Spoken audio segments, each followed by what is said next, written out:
suka bertindak semaunya, tahu hukum tapi tidak mau tahu dengan hukum, sering mengecewakan, suka menelan mentah berita bohong, masih suka genit ketika melihat cewek cantik, walaupun istri anak ada di rumah.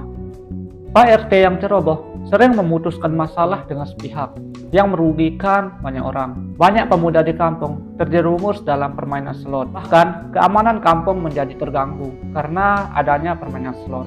Yang kalah menginginkan bagaimana caranya untuk menang, dan yang menang ingin main lagi karena hasil yang didapatkannya itu banyak. Pak RT sangat benci dengan permainan slot. Beliau berkata, permainan slot bisa merusak generasi muda di Indonesia, apalagi di kampungnya.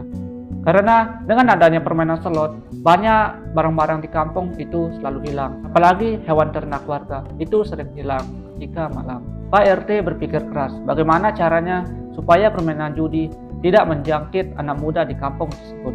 Sebegitu capeknya Pak RT berpikir keras supaya anak muda di kampung tersebut tidak bermain judi slot, itu hingga ia tertidur. Saking lelahnya beliau berpikir, karena masalah ini bukan masalah yang sepele dan perlu perhatian khusus.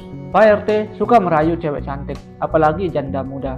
Dia sering habiskan waktunya untuk ngobrol dengan janda-janda muda di kampung tersebut, bukan tanpa alasan.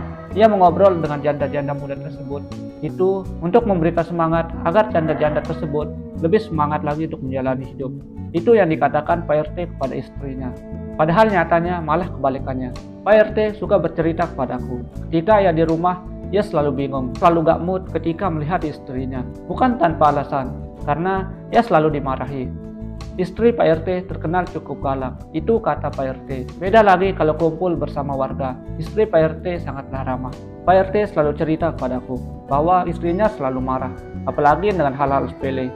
Padahal bisa diselesaikan dengan mudah. Walaupun Pak RT sangat benci dengan permainan judi, tapi kalau ada permainan judi di kampung tersebut, Pak RT tidak pernah marah. Ternyata Pak RT juga dapat bagian ketika ada permainan judi di kampung tersebut. Beda lagi ketika permainan judi online, Pak RT tidak dapat sepeser pun. Makanya ia sangat marah. Pak RT selama menjabat, ia pernah ingin berhenti karena masalah yang bertubi-tubi datang itu seakan tidak ada hentinya. Tapi istrinya selalu menyemangati karena kalau ia berhenti maka ia akan menjadi pengangguran dan tidak memiliki pemasukan uang. Pak RT ketika menemukan tindakan kejahatan di kampungnya itu selalu tegas, apalagi dengan masalah hukum. Dia selalu memberikan hukuman sesuai dengan ketetapan peraturan yang berada di kampung tersebut. Beda lagi kalau ada uang yang masuk ke kantongnya, peraturannya malah menjadi hambar. Pak RT orangnya sangat humoris, kalau bercerita itu sering belak-belakan. Bahkan saking ia ingin bekerja dengan nyata, ia pernah membantu warga perbaiki genteng. Karena badan Pak RT yang besar dan bobotnya berat, itu tidak bisa ditahan oleh genteng warga.